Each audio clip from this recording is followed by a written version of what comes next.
Justice Department announced in June that it had successfully recovered $2.3 million in Bitcoin paid to ransomware hackers by Colonial Pipeline in April of 2021.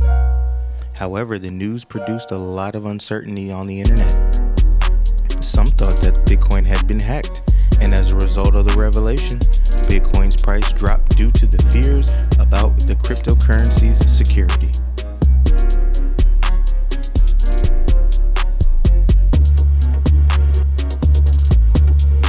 Though it's unclear how the FBI was able to recover the Bitcoin ransom, experts believe it was due to the criminals' safekeeping of their private keys rather than the vulnerability in the cryptocurrency itself. Private keys, or strings of letters and numbers that resemble a password, are used to get access to cryptocurrency holders' funds.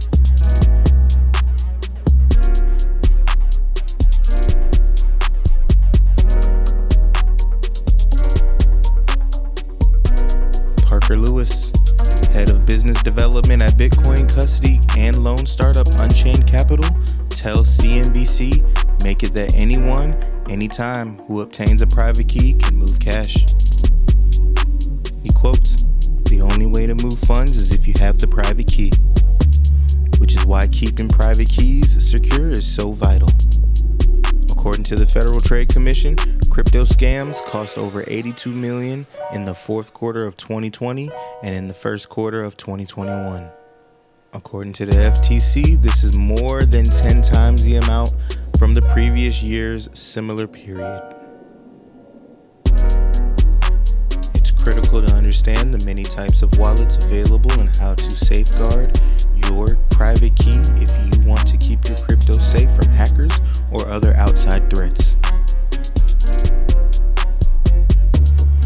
Wallets, non-custodial versus custodial. To begin, it's critical to comprehend the many varieties of wallets available.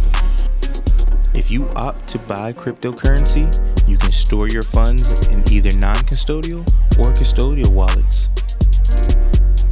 It's a personal preference decision with both advantages and disadvantages.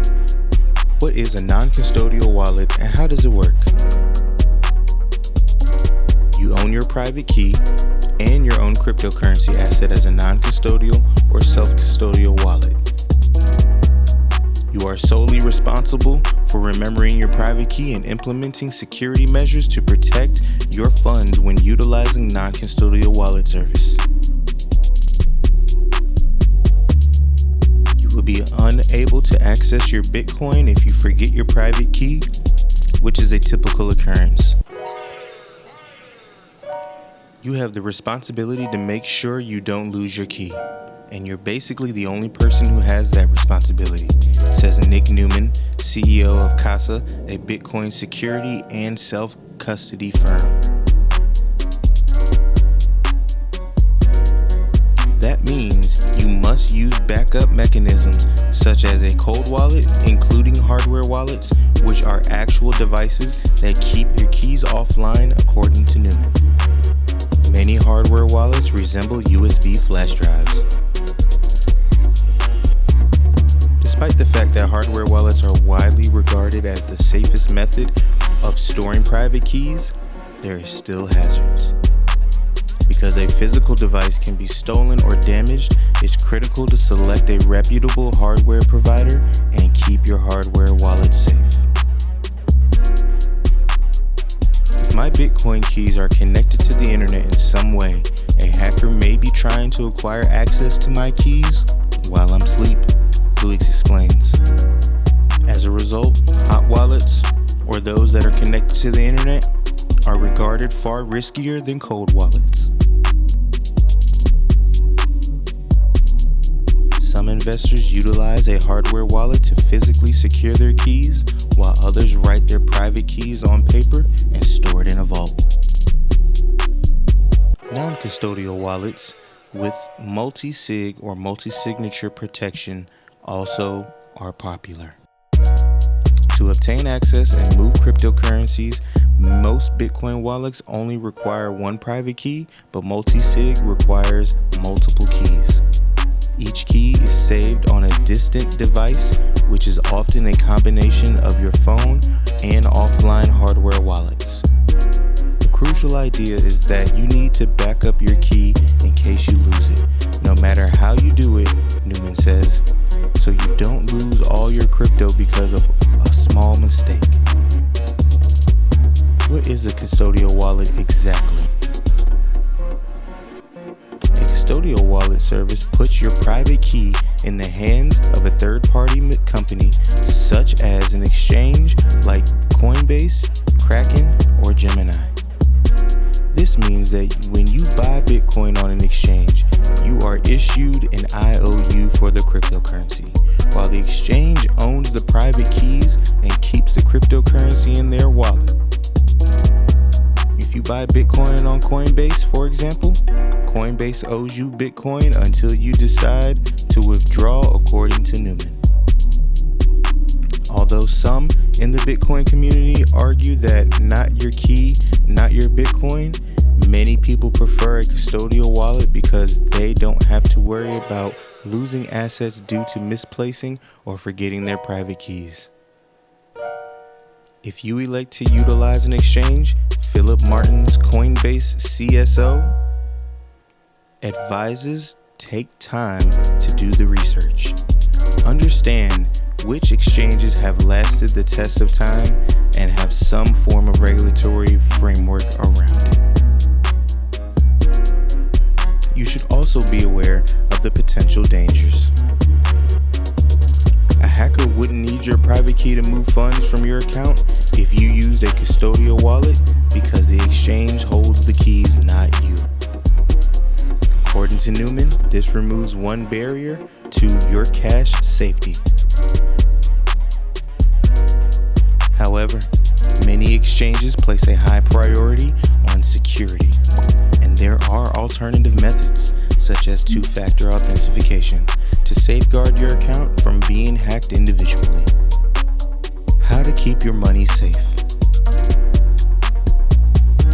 Be careful of malicious actors in this space, regardless of where you store your cryptocurrency and private keys. SIM swapping is a frequent scam, however, there are many others. This is how a classic SIM swap fraud works. You create a username and password when you join or sign up for an exchange. You can add two-factor authentication or 2FA to protect your account. To gain access to your account, a hacker would need to obtain your login information as well as the password for the two-factor authentication. They'll do this by calling your phone company and persuading them to switch your number to theirs. It's terrible, but it's not hard for them to persuade your telecom carrier to switch your number, Newman adds. That's why we flat out recommend never using SMS text messages for two-factor authentication. You can prevent it. However, SMS 2FA is the sole choice for several exchanges.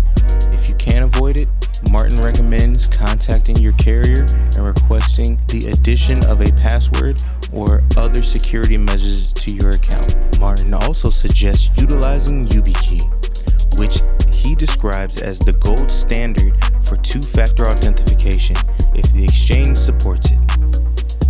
The YubiKey is a USB hardware authentication key that can be connected into a device, produced by security firm Yubico. Martin also suggests using a password manager and cautions against using the same password for multiple accounts. When you choose a wallet provider, the program will usually generate a unique seed phrase, which is a collection of 12 to 24 random phrases that can be used to recover your cryptocurrency wallet. Your seed phrase should also be kept entirely confidential and stored offline in a secure location. Along with security precautions, you should be wary of outside messages concerning your cryptocurrency wallet. If something seems too good to be true, it almost certainly is, Martin explains. On Twitter, twice as much as you send them. Finally, if someone offers to install remote screen viewing software on your laptop, be very cautious. Coinbase will never do that, I assure you. If you like this video and you stayed to the end, I thank you so much. Please like, subscribe, and stay tuned for the next video. I got another one coming. CryproWrld out.